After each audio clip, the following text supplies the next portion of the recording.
They said the distant whistle meant safety. I learned the opposite. Distant meant my son was still walking.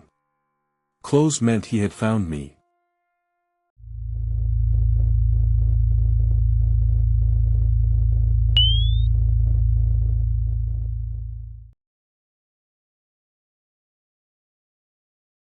They said the distant whistle meant safety.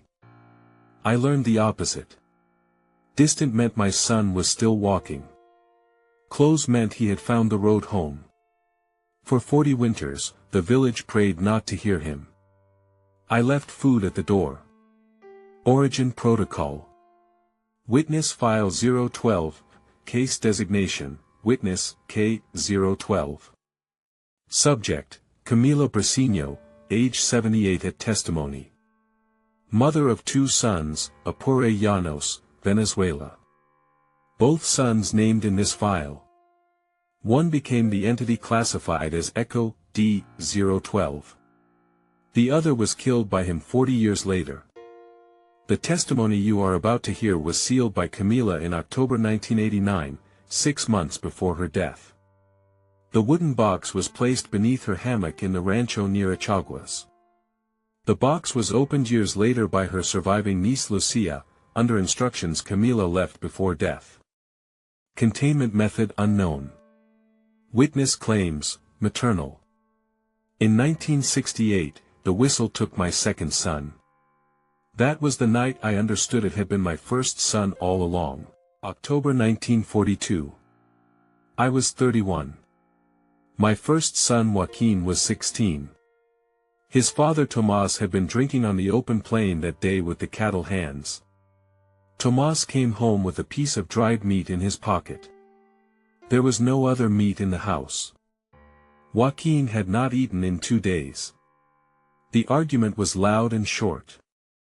I was outside drawing water from the well. I heard a plate strike the wall. I heard the bench overturn. Then nothing. When I came inside, my husband was on the floor and my son was standing in the doorway with the meat in his hand. My son did not look at me. He walked out into the llanos. I washed my husband's body. I buried him at the edge of the ranch property. I told the village priest that Tomás had fallen from his horse. The priest did not ask. The cattle hands did not ask. My father came that night. He had been told by someone in the village. He went into the llanos with a length of rope and a bundle of branches. He found my son before dawn. I watched from the rancho door. My father tied the rope around Joaquín's neck. He beat my son with the branches until they broke. Then he spoke a curse. He said, "You will walk forever. You will never find rest. You will never come home." He drove my son into the open plain. I did not stop him. I did not call my son back. The villagers say El Silbón began that night. They are right. They do not know whose son he was. My father died in 1947. He never spoke Joaquín's name again. Neither did I. Until tonight. My sister-in-law Inés took my second son to San Fernando de Apure when he was 4 months old. The boy was born in 1944. 2 years after Tomás's death. The villagers counted on their fingers and said nothing. My sister wrote me letters every month for 26 years. She told me the boy learned to ride at 5. That he sang well. That he was afraid of the dark and slept with a candle. That he asked about his mother. That she had told him I was a good woman who was sick and could not raise a child. That he had believed her until he was 11. That after 11 he had stopped asking. In 1962 my second husband Salvador took the boy in. We were married that summer. The boy was 18. He had his uncle's face, not his father's. He did not have Joaquín's face. We named him Salvador after his uncle. The 2 Salvadors lived together for 6 years. My second husband taught the boy to break horses. My boy worked the ranches around Achaguas and San Fernando from 1962 through 1968. I kept his old letters from his aunt in a wooden box under the hammock. I never told him the truth about his older brother. I never told my husband Salvador either. The villagers had forgotten the year 1942. I had not. I wrote my son a letter every Sunday for 6 years. I never sent any of them. The letters are in the box. March 1968. My second son was 24. He had taken work that week at a ranch 2 days' ride from Achaguas. He was sleeping in an open pasture under the stars with 3 other cattle hands. He had told my husband Salvador the morning he left that he wanted to save enough money by the end of the year to ask a woman in San Fernando to marry him. The cattle hand who survived rode back to our rancho before dawn on the second morning. He stood in the doorway with his hat in his hands. He did not come inside. He told us what had happened. He said the whistle had sounded distant first. They had looked at each other and laughed because they were too tired to count. He said the whistle had then sounded close. He said one of the men had stood up to look. He said the whistle had sounded again, beside the bedroll of my son, and then it had been gone. He said when they had reached my son had been still and not breathing and there had been no marks on him. The cattle hand asked my husband Salvador if he wanted to ride out and bring my son back. My husband said yes. I did not say anything. I went to the box under the hammock and I took out the topmost letter. I had written it the previous Sunday. The address read, "A mi hijo." I burned it in the oil lamp. The cattle hand did not see this. My husband did not see this. I burned every letter I had written to my second son in the 6 years he had lived as my son. I did not burn the letters from his aunt about him as a child. Those I kept. I put the box back under the hammock. My husband returned with my son 3 days later. We buried him beside my first husband at the edge of the ranch property. On the second night after the funeral, the whistle sounded distant from the open llanos for the first time. It has not stopped. From 1968 to this October, 21 years. The first night I understood. My older son had finally found his brother. And after his brother, he had come home. The villagers have a rule about the whistle. The rule is this. When it sounds far, you are safe. When it sounds close, run. When it sounds beside you, it has already passed. The rule is correct for the village. The rule is not correct for me. I learned the opposite. Before the whistle, Joaquín used to sleep with one hand outside the blanket. He said the room felt too small when both hands were hidden. When he was 7, he carved a little whistle from soft wood and blew it badly for 3 days. I told him to stop. I would spend the rest of my life waiting to hear it again. When the whistle sounds far, my older son is still walking the llanos. He has not found a place to stop. He has not found his way home. When the whistle sounds close, my older son has come closer to the rancho. He is searching for the threshold.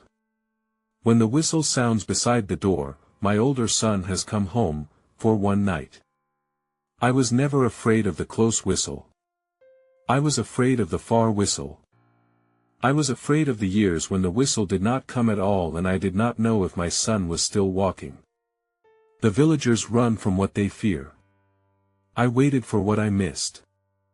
I have lived 21 winters with a rule that the village would call backwards if I spoke it. I do not speak it. I am writing it now because I will be dead within the year and the rule will otherwise be lost. There is no other mother who has heard her son walk the llanos for 40 years. The far whistle is not safety. The far whistle is exile. From 1968 onward I performed a protocol every night. The villagers had performed protocols too, before 1953. They left a small bowl of cornmeal on the threshold and a folded blanket beneath the wooden chair near the door. The protocol was old. The protocol was Indian and Spanish and African mixed. The protocol said, the wanderer is hungry, the wanderer is cold, the wanderer is owed a place to rest. The wanderer must not be invited inside. The threshold offering must be visible to the wanderer from the open plain but not require him to cross. In 1953 our village priest Padre Alejandro arrived from Caracas. He preached against the protocol. He said it was superstition. He said feeding the threshold invited the Silbón inside. The villagers stopped. By 1955 no one in Achaguas left the protocol. I did not stop. From 1968 onward, after my second son was killed, I left the bowl of cornmeal and the folded blanket on the threshold every night. I did this in darkness, before the village woke. I did this for 21 winters.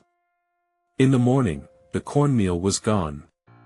The blanket had been folded differently. And once, only once, the little wooden whistle carving was wet with rain, though it had been inside the house all night. I did not see who came. I did not need to see. The priest said the protocol invited the Silbón inside. The priest was right. That was the point. I had been waiting for 40 winters to invite him in. The village called it superstition. I called it containment. The threshold is the table the cursed cannot leave.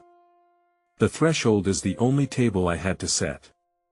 I set it. The village kept its rule. The village said the whistle was the soul of a parricide who walked the llanos forever as punishment. The village said the whistle was a warning. The village said leaving food on the threshold invited the punishment inside. The village said the punishment was not selective. Anyone could be taken. The village did not know whose son the parricide had been. The village did not know that the curse had been spoken on a specific night in 1942 by a specific man over his own grandson. The village did not know the parricide had a brother born in 1944 who had also been killed by him. The village knew none of these things because I did not tell. The historians from Caracas came in 1971. They wrote a thesis about the El Silbón legend. They interviewed the priest. They interviewed the older men. They did not interview me. The older men told the historians the rule about the distance of the whistle. The historians wrote the rule down.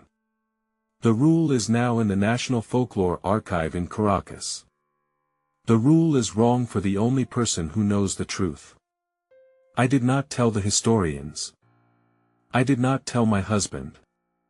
I did not tell my niece Lucia in any of her visits. I am telling the wooden box. The box will be opened by my niece when she is the age I am tonight. The truth will pass to her. She may believe it or she may not. If she does not, the box will go to the archive and the rule will remain wrong. If she does believe it, she will understand that being right and being heard are not the same thing. She will understand that a mother does not need to be heard to be a mother. They wrote down the village rule because the village spoke loudly. I kept the mother's rule because no one had asked the mother. I am writing this in October 1989. I am 78. The doctor in San Fernando says my heart is failing. He has given me 6 months. I do not believe him. I believe I have less. I am writing this letter to my niece Lucia. Lucia is 26. She is the daughter of my sister Inés who raised my second son. Lucia will be 78 in 2041. She will not live to read this letter at the age I am writing it. The arithmetic does not work. I know it does not work. I am writing the instruction anyway. The box will be opened when Lucia reaches the age I am tonight. Whatever year that is. If she lives. The rule of the village is wrong. The rule of the mother is correct. The far whistle is exile. The close whistle is presence. The whistle beside the door is one more night. I have lived 21 winters with the rule of the mother. I have set the table on the threshold every night. The cornmeal has been eaten. The blanket has been folded. I have not seen the guest. I have not needed to. My older son Joaquín is 63 years old this year. He has walked the llanos for 47 winters. The men who curse their grandsons rarely think about how long the curse has to be carried. My father did not. He died in 1947 still convinced he had done the right thing. I have thought about it for 47 winters. I have decided he was wrong. I have not decided I should have stopped him. There is a difference between knowing a man is wrong and being able to stop him. My father was my father. Joaquín was my son. I could only set the table afterward. I have set it. The whistle has not stopped sounding. That is not the same as a warning. File status, open. Containment method, maternal. Remaining asset, 1 bowl, 1 blanket. Witness status, deceased, testimony posthumous. If the whistle sounds far, he is still lost. If it sounds close, let him come home.